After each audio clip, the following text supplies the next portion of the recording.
Assalamu alaikum dear students. Let me present about Hazrat Ali's Khilafat because many students were asking the question. First of all, we need to know that what important events happened in the Khilafat of Hazrat Ali and how he coped up with the situation. Hazrat Ali chosen as the fourth caliph, and in his tenure Battle of Camel happened, Battle of Siffin happened, and shifting of capital from Medina to Kufa happened, arbitration to Damatul Jundal, arbitration at Damatul Jundal, Battle of Naharwan against the Kharajites, fall of Egypt, two oaths, and the martyrdom of Hazrat Ali. Basically, these all the events are the part of the exam, and any of them can come in the exam. And it's not necessary that they all will be separately of the 10 marks or 14 marks question, but two or three events can be merged also.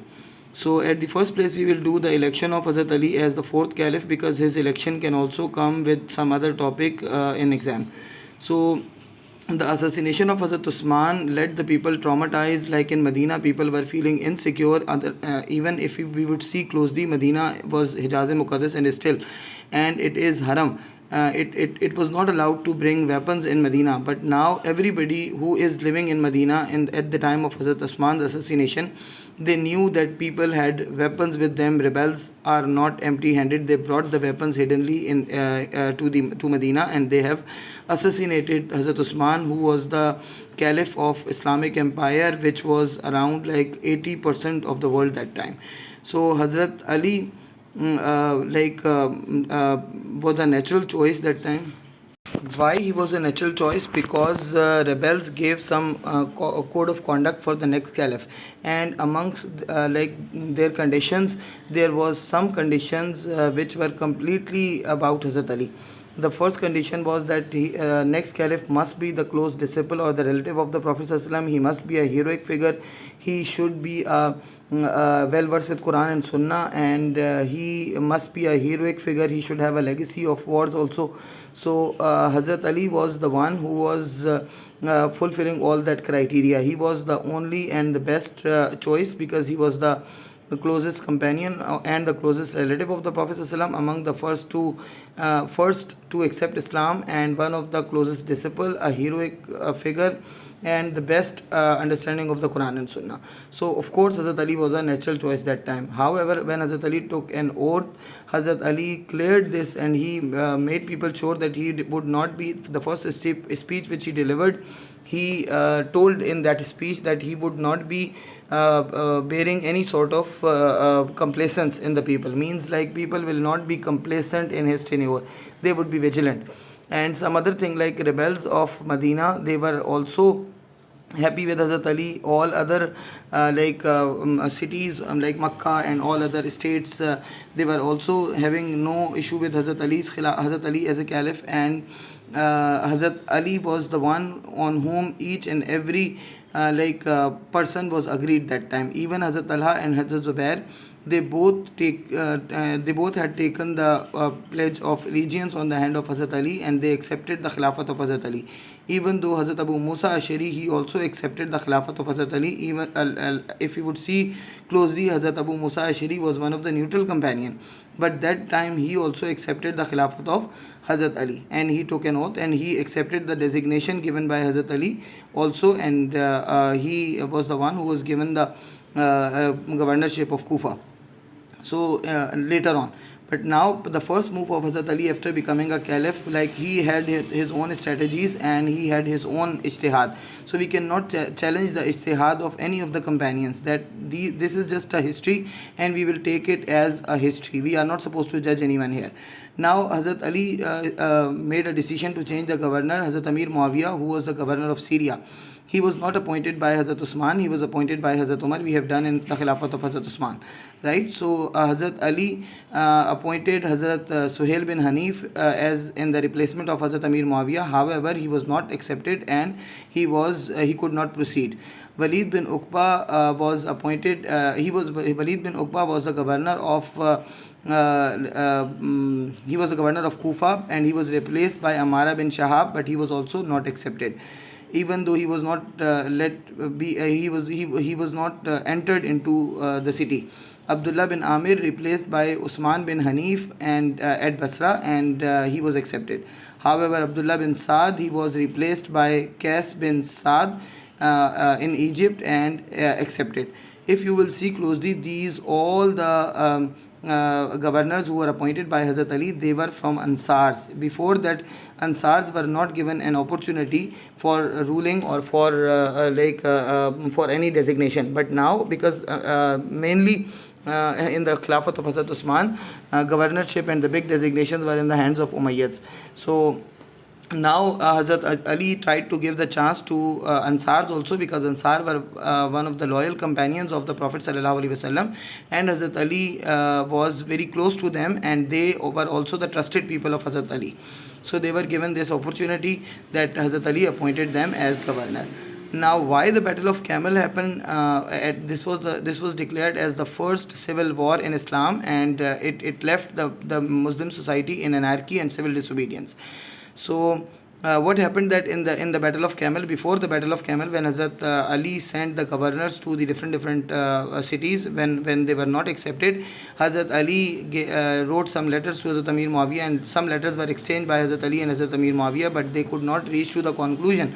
So Hazrat Ali prepared an army, and Hazrat Amir Muawiyah was also preparing an army. Meanwhile, Hazrat Talha and Hazrat Zubair, they wanted the quick capture of the assassins of Hazrat Uthman, which was not possible for Hazrat Ali because of the civil disobedience, and also Hazrat Ali did not know that who is actual assassin of Hazrat Uthman, as when he took the evidences from Hazrat Naila, who was the wife of Naila, was actually the only witness of the assassination of Hazrat Uthman. So when Hazrat Ali asked from Hazrat Naila, she could not give the clear evidence, because she told Hazrat Ali that they were veiled and they were covering their faces. So Hazrat Naila could not recognize any of them. However, she recognized that Muhammad bin Abu Bakr, who was accused for this for this crime, Hazrat Naila gave the evidence, and she was witness of that Muhammad bin Abu Bakr was not the part of them. However, he broke into the house of Hazrat Uthman, but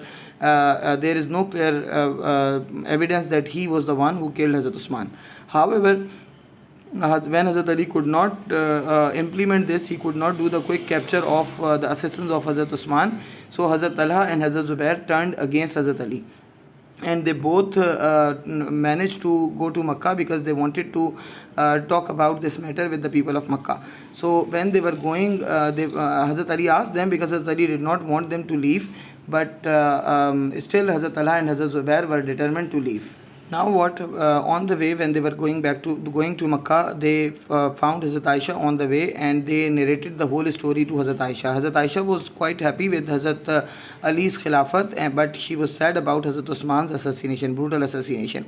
However, when Talha and Zubair narrated her story of that delaying of the quick capture of Hazrat Uthman's assassins, Hazrat Aisha, Hazrat Talha and Hazrat Zubair, these three returned back to Makkah, and there they started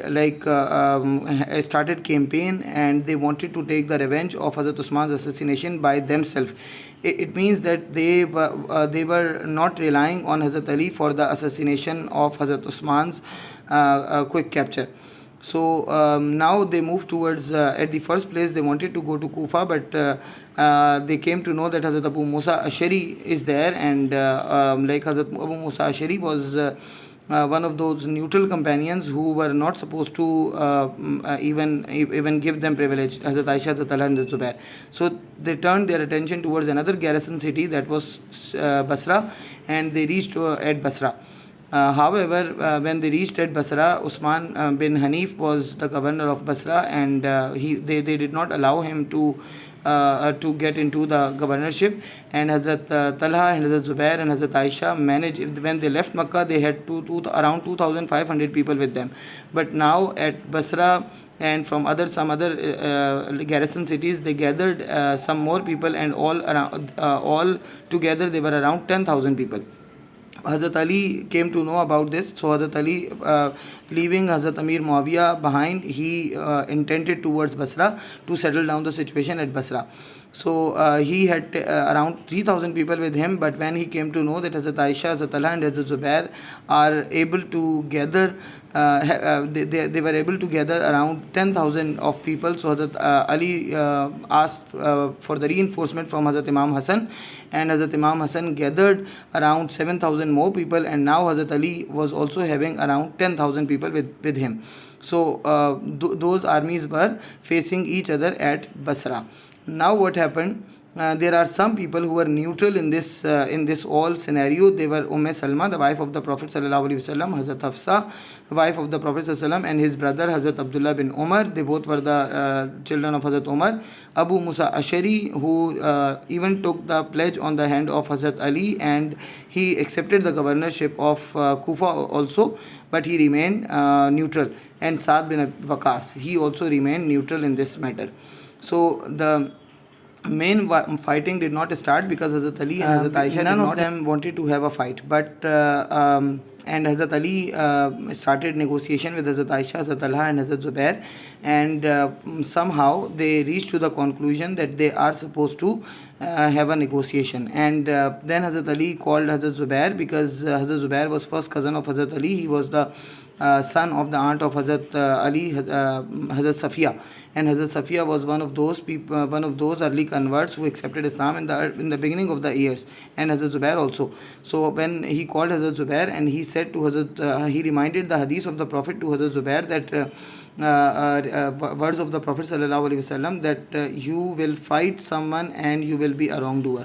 When Hazrat Ali reminded this hadith to Hazrat Zubair, Hazrat Zubair did remember it, and he left the battlefield. But Amr bin Jarmuz, he was one of the soldier of Hazrat Ali's army. He did not know about the conversation of Hazrat Ali and Hazrat Zubair. He chased Hazrat Zubair, and while Hazrat Zubair was offering the prayer, he attacked on Hazrat Zubair with his and he shot some arrows to shot an arrow to him, and he was Hazrat Zubair was martyred by the hands of Amr bin Jarmuz. He took the same arrow and the shirt clothes of Hazrat Zubair to Hazrat Ali in happiness, and he wanted to make Hazrat Ali happy that he had killed Hazrat Zubair. When he got back to Hazrat Ali and he showed these evidences to Hazrat Ali that he had killed Hazrat Zubair, Hazrat Ali was very upset, and he said that who had killed Safiya's son should make his place in Jahannam, in hellfire. He was very upset. Amr bin Jarmuz was very upset to listen it, and he killed himself with the same arrow, and he made actually his place in Jahannam. Anyhow, Hazrat Talha was also killed by Marwan bin Hakam in the battlefield, and he was also martyred. And Hazrat at the night when Hazrat Ali's and Hazrat Aisha's army was encamped at Basra, when rebels came to know that Hazrat Ali and Hazrat Aisha are coming to the point, they are reaching to the point of discussion, and they are not going to have further fights, they were unhappy with this situation. So some of them attacked on the camps of Hazrat Aisha, and some of them attacked on the camps of Hazrat Ali. In this way, they created a misconception and a misunderstanding amongst the armies of Hazrat Ali and Hazrat Aisha. Hazrat Aisha thought that Hazrat Ali deceived her, and Hazrat Ali thought Hazrat Aisha had deceived him. But like in this battle, that was the worst fitna of the history of Islam. Like Persian and Romans could not kill as many Muslims as Muslims had killed each other, and all of them, maximum of them, were companions of the Prophet sallallahu alaihi wasallam. Around 10,000 Muslims martyred in this battle, and from both of the sides, like equally. And then when Hazrat Ali saw the situation, he did not want more bloodshed. That is why he attacked on the he asked to attack on the legs of the camel of Hazrat Aisha. This battle is called Battle of Camel or the Jang-e-Jamal, because Hazrat Aisha was riding on a camel. So Hazrat Ali ordered to cut the legs of the camel so that the bloodshed of the Muslims could be stopped. So Hazrat Aisha's camel's legs were cut off, and when she fell in the ground, she fell on the ground. That time, like all the Muslims were stopped, because they did not want to disrespect the mother of the believer. Hazrat Aisha had her own status. So the battle was stopped when Hazrat Aisha fell on the ground. Prophet Hazrat Ali Raziyallahu Ta'ala anhu sent Muhammad bin Abu Bakr towards Hazrat Aisha and asked him to escort Hazrat Aisha from Basra to Medina. And then Muhammad bin Abu Bakr came. She took the hand of Hazrat Aisha. She helped her to stand, and then some days they stayed at Basra, Muhammad bin Abu Bakr and Hazrat Aisha. And later on, Muhammad bin Abu Bakr took Hazrat Aisha to Medina, and Hazrat Aisha never participated in politics after this battle.